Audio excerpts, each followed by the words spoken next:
Selamat sore para netizen dimanapun kita berada, salam inspirasi bagi kita semua. Dikutip dari Detik News bahwa terungkap obrolan di adegan Putri Chandrawati berbaring dan Kuat Ma'ruf duduk. Ini menunjukkan bahwa satu catatan penting publik bahwa bisa menilai apa yang sebenarnya terjadi begitu. Persoalan-persoalan seperti ini sudah menemukan titik temu bahwa hasil rekonstruksi menunjukkan bahwa ada pelecehan seksual.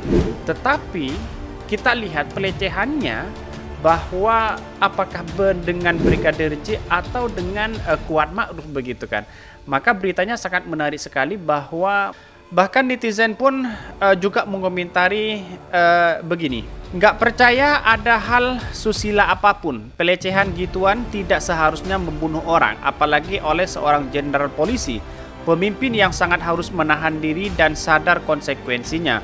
Hukuman anak buah seperti itu secara undang-undang dan sesudah itu pecat dan penjara, membunuh itu demi menghilangkan saksi. Pasti ada isu lainnya yang sangat besar dan berat ya, yang selain bakal menjerumuskan Sambo dan Putri, juga anggota-anggota polisi. Apa mungkin ke semua mereka pecandu narkoba? Itulah isu yang memaksa seseorang dibunuh, menghilangkan orang yang bisa ancaman pembuka aib rahasia besar. Ferdy Sambo biadab, tapi jauh lebih biadab lagi Ferdy Sambo karena dalam keadaan sadar telah membiarkan suaminya melakukan suatu pembunuhan. Kalau aparat sadar bahwa rakyat Indonesia sudah pintar seperti Bang Hodari, tentu mereka akan jujur dan melakukan rekonstruksi dengan objektif. Yakinlah, penghancuran Polri adalah mereka sendiri. Jadi artinya kalau saya pribadi menganalisa begini, persoalan-persoalan yang kita hadapi sebenarnya keadilan sosial seluruh rakyat Indonesia. Ini menunjukkan bahwa kita itu sama di mata hukum. Ketika ada pembunuhan berencana seperti yang dilakukan Ferdy Sambo dengan kawan-kawannya, dengan istrinya Putri Chandrawati, apalagi ini diisukan ada pelecehan seksual, maka yang seharusnya dihukum seberat-beratnya. Kalau toh misalnya ada pelecehan seksual dari Brigadir J ke Putri Chandrawati, seharusnya bukti itu sudah ada dari rekaman CCTV. Terus kemudian dari adegan-adegan itu menunjukkan bahwa itu ada pelecehan seksual. Tetapi yang saya lihat bahwa dari analisa kami, publik itu bisa menilai bahwa adegan itu seakan-akan canggung, seakan-akan dipaksakan bagaimana ini untuk mengarah kepada pelecehan seksual. Jangan-jangan yang dekat dengan Putri Chandrawati itu adalah Kuat Ma'ruf. Apakah benar yang berita selama ini kita muncul bahwa Kuat Ma'ruf bisa selingkuh atau melakukan pelecehan seksual terhadap Putri Chandrawati? Ini masih tanda tanya begitu. Bahkan dari berita dari Detik News mengungkapkan begini. Terungkap obrolan di adegan Putri Chandrawati berbaring dan Kuat Ma'ruf duduk. Percakapan saat adegan Putri Chandrawati berbaring dan Kuat Ma'ruf duduk di lantai saat rekonstruksi kasus pembunuhan Brigadir J terungkap Komnas HAM. Lalu kemudian Komnas HAM menyebutkan saat itu Putri berpesan agar Kuat dan Yosua tidak ribut-ribut. Hal itu disampaikan oleh Ketua Komnas HAM Ahmad Taufan Damanik pada Rabu 31 Agustus 2022. Taufan mengetahui isi percakapan itu karena berada di lokasi rekonstruksi pada Selasa.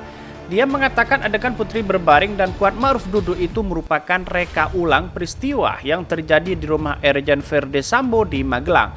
Taufan mengatakan Putri saat itu menasehati Kuat agar tidak ribut-ribut dengan Yosua. Taufan mengatakan sebelumnya adegan pertama itu ada peristiwa Putri terjatuh di kamar mandi, namun katanya peristiwa itu tidak direka ulang. Setelah adegan Putri berbaring dan Kuat duduk di lantai, rekonstruksi dilanjutkan dengan adegan Putri Chandrawati memanggil Yosua dan Bribka Riki Rizal. Dalam rekonstruksi itu terlihat adegan Putri berbaring dan Yosua duduk di lantai. Jadi cukup menarik sekali ya bahwa hal ini terjadi karena memang bisa terjadi ada pelecehan seksual, tetapi bukan dengan Yosua atau Brigadir J. Tetapi kalau ini dibuat-buat untuk mengarah kepada pelecehan seksual, tentu ini ada satu tindakan yang mengarah dari pihak penyelidikan yang seharusnya diungkap begitu.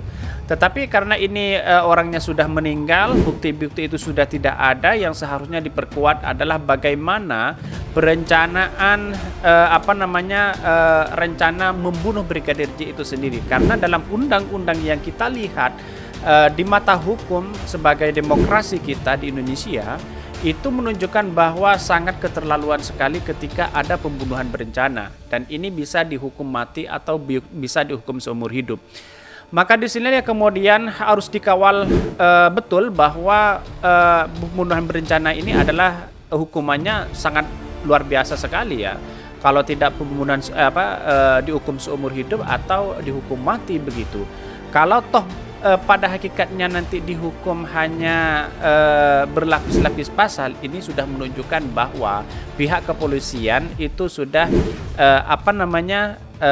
kurang fair lah, karena masyarakat bisa melihat apa yang sebenarnya terjadi begitu kan. Mari kita lanjutkan kembali. Sebelumnya, Polri menggelar rekonstruksi kasus dugaan pembunuhan terhadap Brigadir Yosua. Rekonstruksi mulai saat reka adegan peristiwa di rumah Irjen Verdi Sambo di Magelang, Jawa Tengah. Berdasarkan siaran TV rekonstruksi yang ditayangkan kanal YouTube Polri TV, nampak reka adegan dilakukan di aula sebelah rumah pribadi Verdi Sambo. Ada 4 tersangka yang mengikuti reka adegan di rumah Verdi Sambo di Magelang, yakni Putri Chandrawati, Bribka Riki, Kuat Ma'ruf, dan Barada dan Eliezer.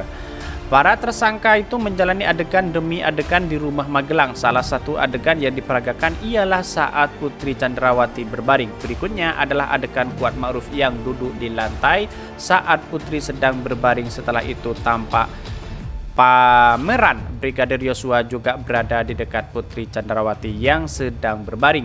Pameran Yosua itu juga terlihat duduk saat Putri masih berbaring. Jadi publik masih menanyakan begitu, kenapa rekonstruksi itu dilakukan di situ kan, bukan di Magelang gitu kan. Itu masih menanyakan hal yang demikian.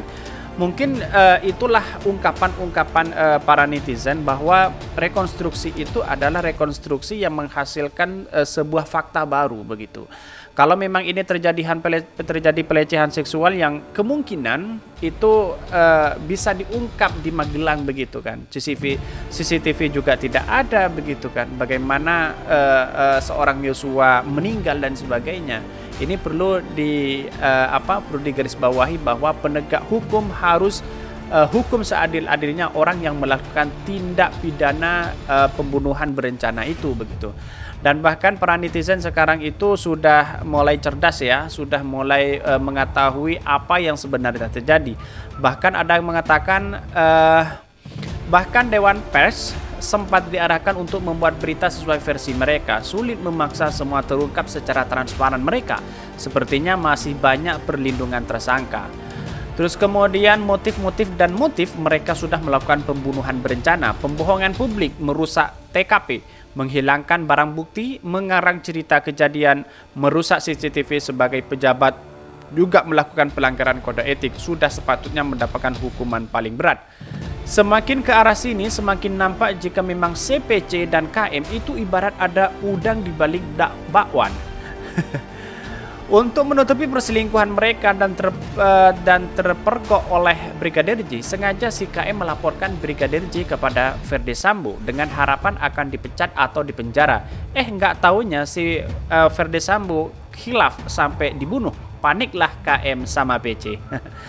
Menurut aku, mau ada insiden pelecehan ataupun tidak, tetap tidak akan bisa merubah status hukum dan hukum yang dikenakan kepada para tersangka. Semoga keadilan berpihak kepada Brigadir J dengan seadil-adilnya.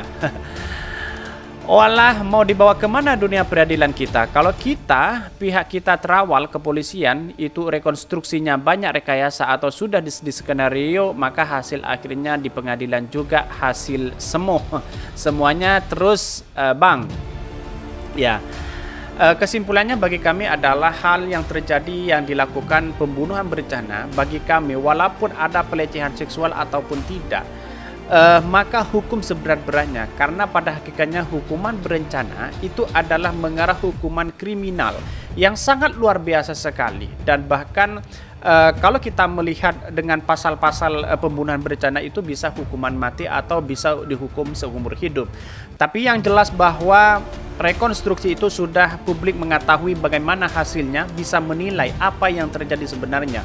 Dan bahkan berita hari ini juga banyak yang memberitakan bahwa Kuat Ma'ruf yang melakukan perselingkuhan dengan Putri Candrawati. Benarkah seperti itu? Wallahu a'lam. Karena kami itu adalah juga berita-berita ini masih belum jelas apa yang sebenarnya terjadi. Tetapi kalau melihat rekonstruksi, Brigadir Joshua itu jauh dari tempat Putri Candrawati, yang dekat itu adalah Joshua begitu. Mungkin itu yang kami sampaikan. Tonton terus channel Khodari Podcast Rakyat ini karena ada berita-berita menarik dan viral setiap harinya. Salam para netizen, salam inspirasi bagi